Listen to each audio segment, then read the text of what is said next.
Welcome to the Pacesetter Pod, where we explore and reveal the perspectives, insights, and approaches to deliver great results and growth in your agribusiness through better execution. Here's your host, the Integration Pacesetter, Joe Mosier. Welcome, Pacesetters of Agribusiness, to another episode of the Pacesetter Pod. I am your host, Joe Mosier. Thank you, as always, for choosing to spend your time with us today. Today, I'm going to be sitting down with a guest I'm really excited to speak to, and that's Joel Wipperfurth of Truterra. Now, I wanted to have Joel on the show for a number of reasons, but underlying it is the fact that he is a dairy farm kid who subsequently has spent a number of years working in ag retail and as an agronomist, and is now at Truterra helping connect farmers and producers with the greater carbon market, and counterparties are looking to buy carbon credits and carbon sequestration products as part of their sustainability strategies. And so someone who's really kind of lived the entirety of it from traditional ag up into one of the newest and novel innovations within the industry. In this conversation, you're going to hear a lot of really interesting perspectives on his career and this particular challenge, and I want to highlight a few of them for you here today. He's going to talk at the outset about how in ag you don't choose the hours and the hours choose you, and that urgency that comes on the farm with having very narrow windows to execute, whether it's weather, season, etc. And the challenge of how do you take that urgency and replicate it in an off-the-farm environment to ensure you have the same bias for action and movement and awareness of the real conditions on the ground for the folks you're looking to serve. We're going to talk about the simplicity and clarity that comes with answering one question, and that is, who is the customer? Joel's going to talk a lot about how do you create the conditions for business success when you solve problems first and sell product second. So offering advice before trying to make a sale, and what kind of opportunities are created time and again through this proven technique. We're going to talk at length about how do you manage the friction of operating in a very complex supply chain from the farmer to the corporate buyer. And every leg of that supply chain, from changing practices to measuring outcomes and compiling detailed reporting to ultimately packaging and creating the carbon products that you're then looking to sell on the market. And finally, Joel's going to share a very interesting perspective that I'm calling the tragedy of red barns. And I'm going to just let him tell you what that's all about. Excited to have you with us today. Excited for this conversation. And with that, let's jump over to my conversation with Joel Wipperfurth of Truterra. Joel, it's good to have you on the show today. Welcome to the Pacesetter Pod. Thanks, Joe. I'm excited for the listener base to hear our discussion today and see where it takes us. Fantastic. I'm excited to have you in the program. We've been planning this for a while, and so it's good that today's finally here. Before we get into the topics that we do want to discuss, including some of your specific experiences, perspectives, and of course, Truterra, maybe you can give our listeners a general idea of your background, roles that you've held, and then, of course, your current role at Truterra, and really, how do you spend your time? Yeah. Well, I started out as a dairy farm kid in southern Wisconsin and wound up with an opportunity to work in ag retail for a little bit. And that is such a great place to understand that, you don't choose the hours choose you when you're a farmer. And just knowing that you're right alongside of the retailer, workflow and all the stuff that's going on there in the heat of the battle in spring, that really set me up for being able to have a lens towards what you need to serve farmers and what farmers need during those critical times. Beyond that, I continued my agronomy career with Land O'Lakes with Winfield United, working in various roles, working with large farmers. At some point, I pivoted into IT, and I tried to bring agronomy knowledge over into IT. And, it helped us think about tools and technologies that farmers could apply on their farm, like imagery, back in the day, to start variable rate planting models to help farm incomes there. And then wound up leading some of the business process and operations, and eventually coming over into a sustainability business, where again, I continually find myself at this intersection of agronomy and technology and how we can help impact farmers' revenue. Fantastic. And listeners won't know this, but we put all of Joel's IT experiences to the test prior to going live here. There were some technical difficulties, but you get the right guest in the show, you can get through any problems. So thanks for the IT support on that, Joel. Yeah. Joining a sustainability business there for a moment. And of course, that is Truterra. Maybe talk a little bit about that business, of course, its relationship to Land O'Lakes, but also how you show up in the market and what you all are doing for farmers. Yeah, so Land O'Lakes is a 100-year-old company. It's a farmer-owned cooperative on the dairy food side. On the ag input side, which is what many of your listener base would be familiar with, Winfield United, that's owned by ag retailers. And in that customer base, you really start to develop a farm to fork style view of the world. It's always fascinating to be sitting in a company that sells the most wholesome product on the face of the earth, which is butter, but also knows the supply chain of feeding the animal through the Purina Animal Nutrition brand, all the way back to Winfield United. And so as sustainability had come forward as one of the critical things that consumers were demanding, even though it was poorly defined, Land O'Lakes leaned in versus leaning out and letting it happen to them. They leaned in and said, how do we participate? What do we need to do as a company and as a brand? And one of the places that they landed in that was actually it's farmers. Farmers have the biggest opportunity to participate here in sustainability, and some of them do it already. Some of them need some help to get there. And so we leaned in on a company called Truterra, and that's where I operate in a day-to-day, trying to think about the farming practices that farmers can do to help sequester carbon in the soil or improve their environmental benefits. We always talk about you have to have the right agronomic, economic, and environmental pieces in place to make a farming practice work. And what we do is we play matchmaker between the farmers that are adopting those practices and the Fortune 500 companies or the companies that have set targets around sourcing from regions and farmers that have those practices. So we're a matchmaker. Interesting. Of course, then like not only just pulling on the knowledge of the need of farmers and the farmer operations, but obviously you're operating in that space. So you've got those relationships. I would presume that also brings with it a certain level of, let's call it credibility, as opposed to a new entrant that is solely trying to structure and trade carbon products that maybe doesn't know what it's like to walk up a driveway or run a combine. Have you found that to be a differentiator in terms of Truterra's opportunity available? Yeah, but really extended through our retail network. The ag retailers that we work with, they are the ones who operate in the local communities. All agronomy is local, and they're the ones who have to face the customer and see them in church and their kids go to school together. And so we're just building on the customer base that drives our business every day and really leaning into their local trust. And of course, we've earned trust by, trying to do what we say we're going to do. We're also helping to lean them into a new market.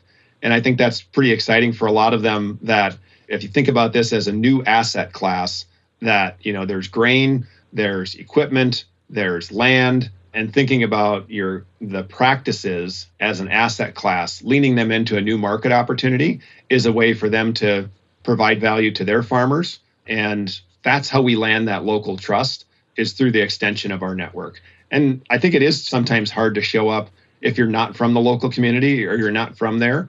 If you don't have the 100-year-old company of, is this stuff really real? And how can I trust you?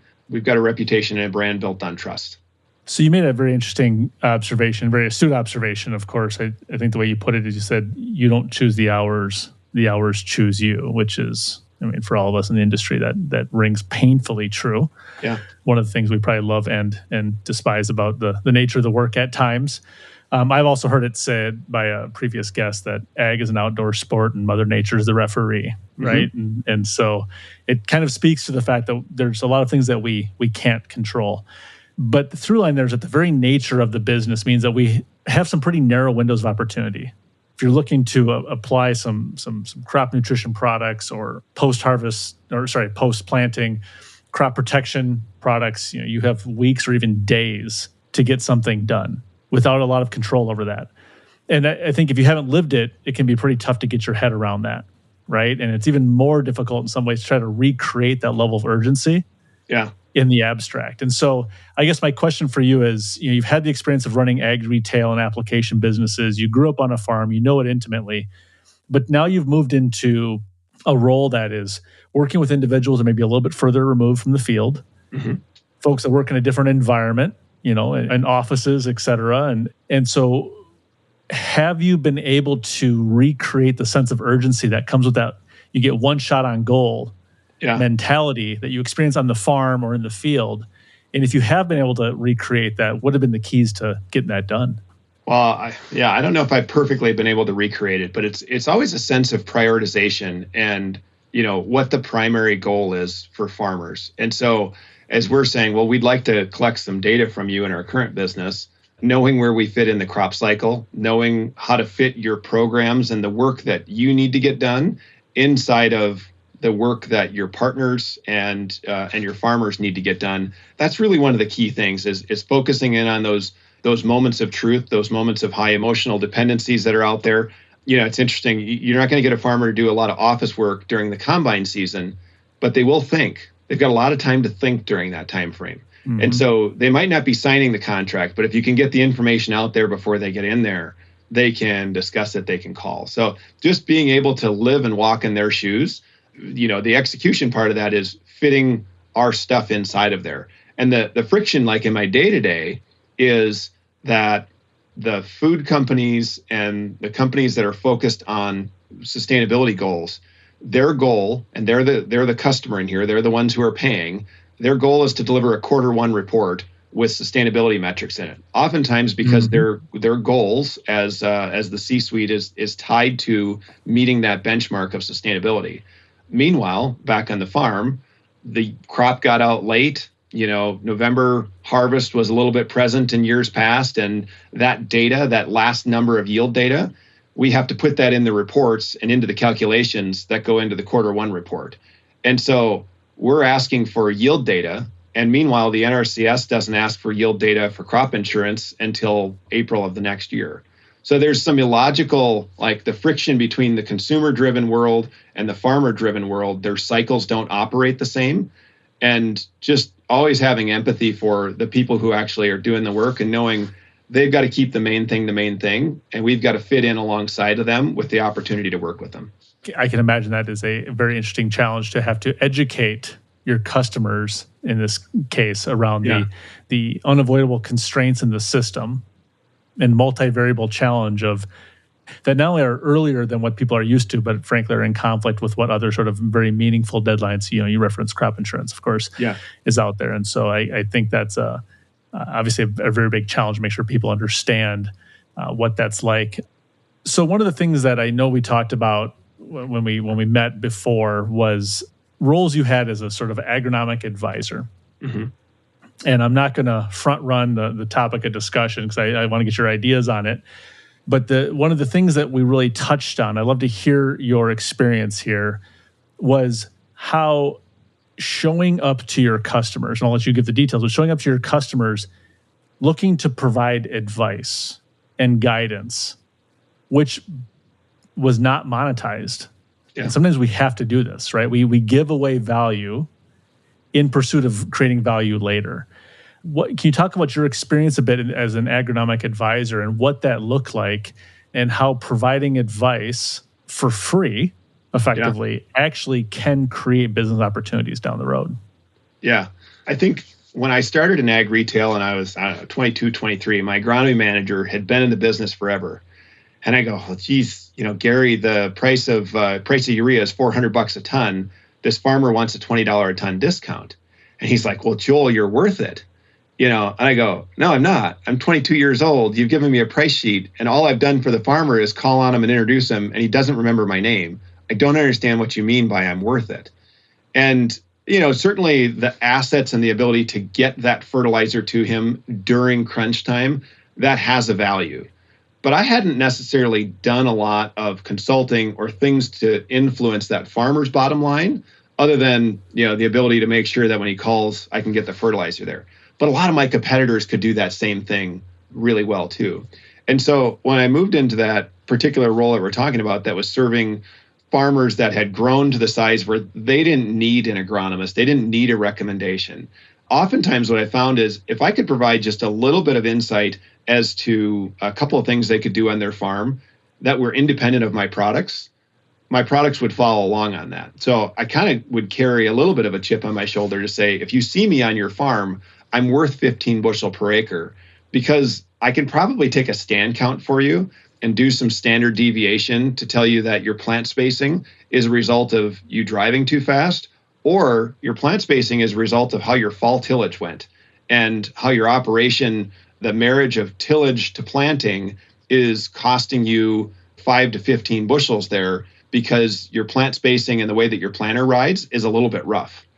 And that had nothing to do with the adjuvants or the crop protection or the seed.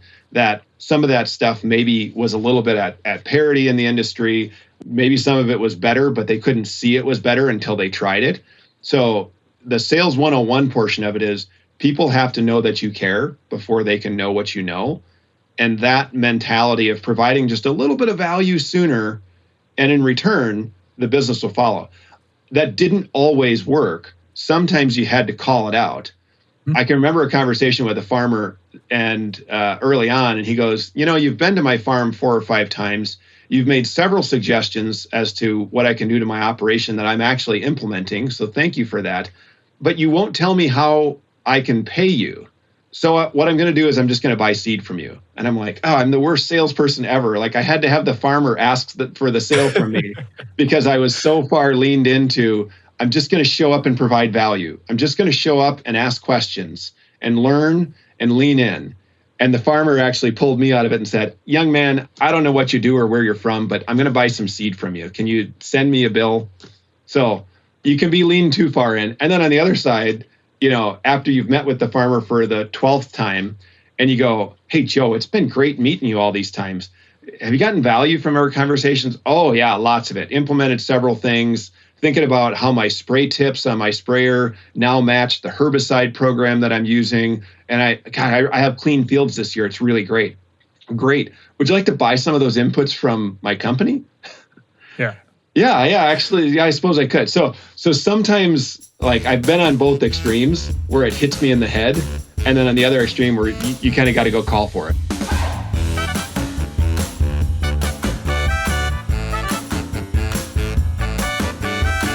Poorly executed mergers and acquisitions destroy more value than they create. They can set your company back years. To defend your firm's position in the marketplace, you need access to the leading practices that unlock the greater potential of your people, processes, and systems. If you are undertaking a company transformation or pursuing an acquisition as a vehicle to grow, set up a call with Joe by visiting www.moshercg.com. Well, I think that's an interesting observation. See, yes, you can, of course, walk up the driveway and be looking to book the sale. Right. And there are those folks out there in ag and otherwise who define the success of every conversation by whether or not there's a sales order at the end of it.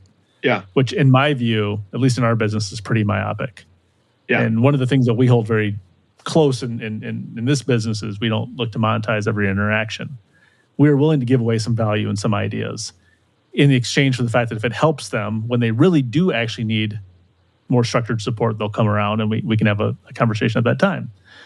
But this, of course, you can also switch over, as you said, to the other side where you're simply giving it all away and forgetting that you actually do have to generate revenue to support the business. But I think that the interesting point here is that if you do have a willingness to solve first and sell second, that does create the conditions for trust. Yeah. There's trust, as you said, people know that you care, reinforced by the credibility that what you have to say is accurate and worth listening to. And then having, of course, the courage to then ask for the business.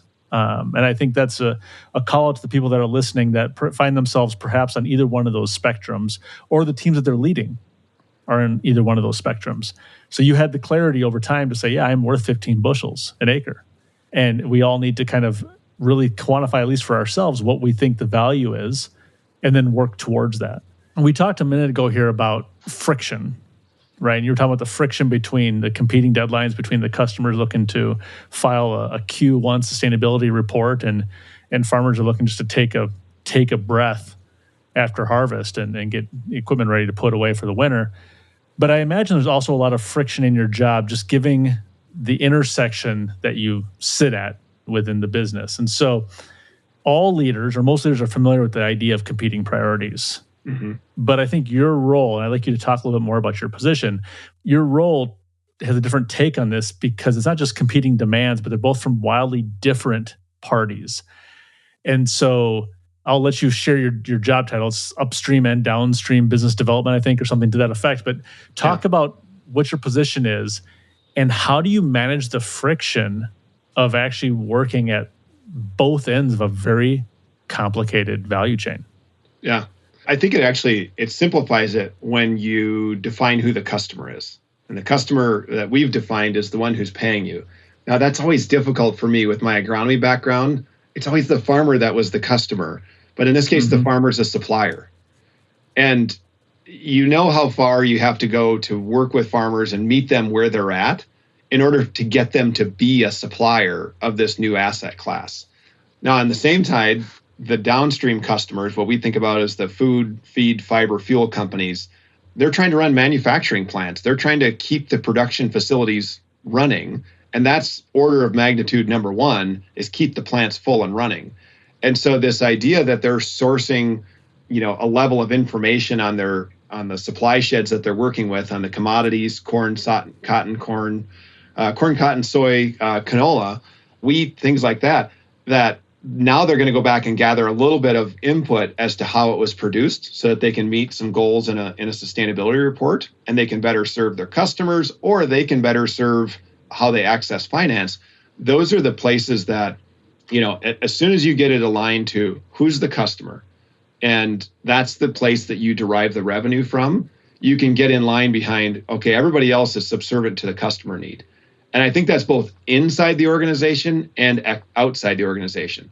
Some of the things that I say on here came from mentors. And one of the mentors that I have, he constantly was on this outside in thinking. And he would, you hear oftentimes on internal corporate teams of, well, the IT team's customer is the business. No, that's not true. Like, there's no such thing as multiple customers. There's one customer. They're the one who pays the bills. Everybody else is just a part of a process that needs to be served. So I think intercompany department-wise, you can't think of the department over as the customer. They might control the money, they might control the problems, they might control the feedback loops, but they're not the ones who are paying out of their personal pocketbook. And just that defining of who the customer is, that clears up a whole lot of stuff. You'd be amazed how many times, though, in the business that's not well defined.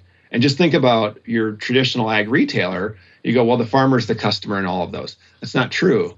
In the grain business, the farmer's the supplier. The customer is one of the big ABCs, or maybe it's the feed mill, the feedlot, or the dairy farm customer, things like that. So just getting the customer need statements and then being able to meet that's what reduces the friction. That's hard to do. Easy to say, hard to do. So is it fair to assume then that some of the friction that we've been talking about, so there's clarity and line of sight for you around who the customer is. Yeah. But then how would that show up for the ag retailer, who you said earlier, Truterra actually accesses those producers to advocate for those different farming practices, for carbon sequestration, for things that improve soil health, the things that you can actually use then to create those tradable sustainability products. Because for the ag retailer, the farmer is in fact the customer. Yeah. So have you experienced those folks? Is there education and support you have to provide to those folks that are on the farm that actually now are confronting head on a true friction where my customer is a supplier, the supplier is my customer, and it'd be easy to run in circles and not know what to do? Yeah. Well, certainly, in two ways. When I think about the opportunity in this market, so it's a new asset class, particularly around carbon. And the question is this an offensive opportunity where you're going to get paid to implement the new thing? Or is this a defensive thing that if you don't do this, the market's going to go away? And we've experienced this in hogs many years ago where, if you couldn't produce a hog that weighed 250 pounds at a really low fat hog, that the packers just weren't going to take it, or they were going to discount you heavily for it. So there was no incentive to provide this really lean hog other than you weren't going to have a market for it, or you were going to get penalized. And I think that's where we are today, is we're telling the story to retailers to say, hey, we're just trying to be a matchmaker here, but the global supply chain, it's a market, and the market will find the most efficient spot to do business. An example of this is the California dairy markets in the powders business continues to reorient itself around not only the lowest cost, but also around the lowest GHG footprint, the lowest greenhouse gas footprint. And if they can find that powder in a different part of the world that can produce milk, turn it into non-fat dry milk powder with a lower GHG footprint, that lowers the amount of money and that they have to spend on their supply chain, because of their goals are aligned not just towards producing a consumer product of non-fat dry milk powder, but also one that has a science-based sustainability target around it. And so I think that story and that education, that's what we're talking about with retailers. For farmers, the value proposition is really based in some things that they already know, that increasing organic matter, improving soil health, soil structure, those are things that are going to help them take on more intense rainfalls. Those are things they're going to help build their organic matter so that they can mineralize late season nitrogen, and that's going to feed a corn crop after tassel. So what I would say, like in our business, the education, interestingly, the why sometimes is not aligned, but the what is aligned. Consumer companies want to store carbon. That comes in the form of no-till, strip-till, cover crop, and farmers going to no-till, strip-till, cover crop have an opportunity to improve soil health. So the why is not aligned, but the what is the same thing. And just finding that message for farmers of, here's what's in it for me. I've got to make some practice changes. Those practice changes, I think every person that listens to your podcast can think about, well, I've made a corn on corn recommendation before, and I changed what I did on corn. I had to change that carbon to nitrogen ratio in the top 6 inches of soil so the corn doesn't look crappy. You get crappy corn syndrome, it's yellow. Everybody's made that recommendation. Adding cover crops and no-till has a lot to do with changing that carbon to nitrogen ratio in that top 6 inches and how that crop interacts with those pieces. So kind of bring that back to, is this an offensive or a defensive play? I think that is what the market is going to sort out. And whether it's a market based on tax incentives or a market based on voluntary carbon markets, we're trying to make it a market so that it can find the appropriate level of compensation. I love it. And I know this is maybe a little bit of a false equivalency, but many of us, myself included, talk about the clarity of thought that comes with starting with why, right? And if you know the why, then suddenly everything else will fall into place. Or clearly the glide path will be there, and you can find a greater sense of alignment and create the conditions for movement and progress. But this is actually a contrarian use case. Unless you derive it to the why is profitable production on the farm, and this is another level for it, but a lever for it. But the what is where there's clarity around it. What is required? Yeah. Why you're doing it, whether it's because you are a firm believer in regenerative ag and sustainability practices, and that's something that you hold dear, or if it's a profit motive, or if it's a little bit of both, it is in fact kind of deriving from the what, and the why almost maybe is secondary. So I think that's an interesting thought experiment there. Yeah. I mean, profit is the driver. I grew up on a dairy farm that my parents bought in the 80s. My dad was 10 years younger. He would have bought the farm at a much lower interest rate, and it would have been a completely different ball game. So just as you think about efficiency on the farm, efficiency is an industrial story the whole way through. I always talk about red barn farms. And you drive by and you see that iconic red barn, it's hip rafters, and you think about the 10 cows that they used to milk in there. And everybody sees nostalgia, and consumers love a good red barn farm on their packaged good. But in many ways, I see a failed industrial business, somebody that didn't evolve what it was that they needed to invest in to make it efficient enough to run. And we talk about this agronomic, economic, and environmental. When I see red barn farms, I don't see nostalgia. I see a business that didn't innovate to keep up with the pace. And that's okay. Like maybe they retired. Maybe it was a family business. Maybe it was an intentional that those assets were no longer efficient and they just didn't reinvest.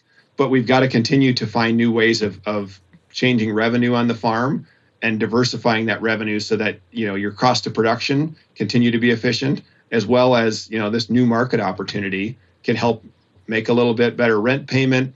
Maybe it sends your kid to college, whatever you do with your money, however you reinvest that back into the local community, that's what's going to make your local community strong, is making sure that you're evolving in the business. Absolutely. The productive capacity of a growing and prospering farm and the amount of income it can recirculate into a small economy or a small rural economy is, I would argue, far greater than the the bucolic and nostalgic, as you said, red barns, which we are fortunate to have one here on our property, but it is effectively a really overbuilt party venue at this point. And with the trend towards, using them for hosting weddings, et cetera, which we don't do. I mean, the net economic benefit of a wedding venue relative to a multi-generational farming operation, they're not even the same thing. And so I love this idea of the tragedy of the red barns and looking at that differently. So as we kind of come towards the end of our time here today, what sort of closing thoughts might you have? What do you want to leave with the audience with today, Joel?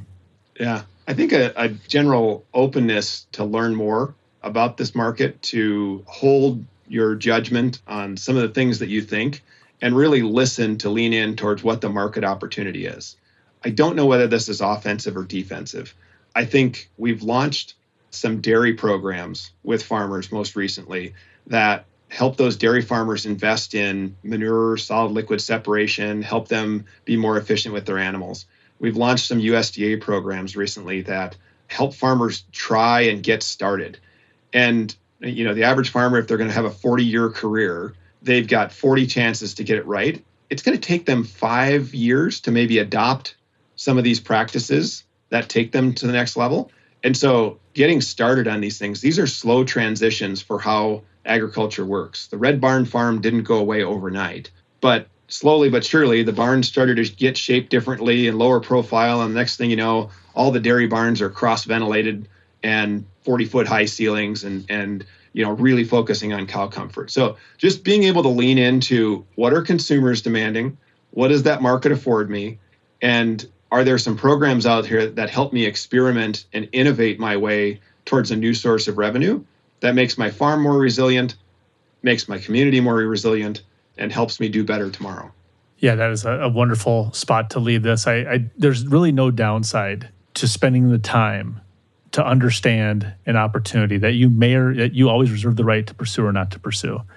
And if we think back over the not too distant past to the proliferation of ethanol and biodiesel processing, and some of the skeptics and some of the folks that didn't see the use case, didn't believe it, didn't like the government support for certain programs and the role that ethanol now plays for the U.S. farmer, biodigesters. Think about, I don't want to touch the third rail here, but I will. Solar and photovoltaic installations on farmland. We can have our points of view.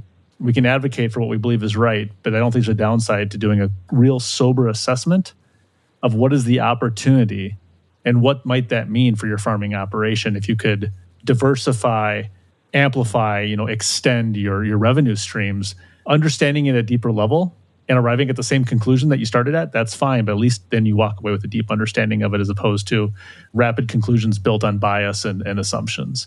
And so I think that is a wonderful spot to leave it. Where can folks learn more about Truterra, Joel? They can visit www.truterraag.com. And whether you're a retailer and you want to learn more, you can reach out on there. If you're a farmer and you want to reach out there, that's a place that you can go in and fill out the enrollment form and learn a little bit about what we do. Fantastic. Well, thanks again for joining us today and being part of the Pacesetter Pod. It was wonderful to have you with us. Yeah, thanks, Joe, to you and your listeners. Fantastic. And to our listeners, thank you as always for tuning in. A reminder to like and subscribe to the Pacesetter Pod wherever you get your podcasts. And please consider leaving us a review. You can do it on your device right now. It's an easy thing to do and the best way you can to support the show. And if you'd like to continue the conversation, you can always connect with me, Joe Mosier, on LinkedIn, or set up a call directly by visiting Mosier Consulting Group online at mosiercg.com. Thanks so much for listening and have a safe day.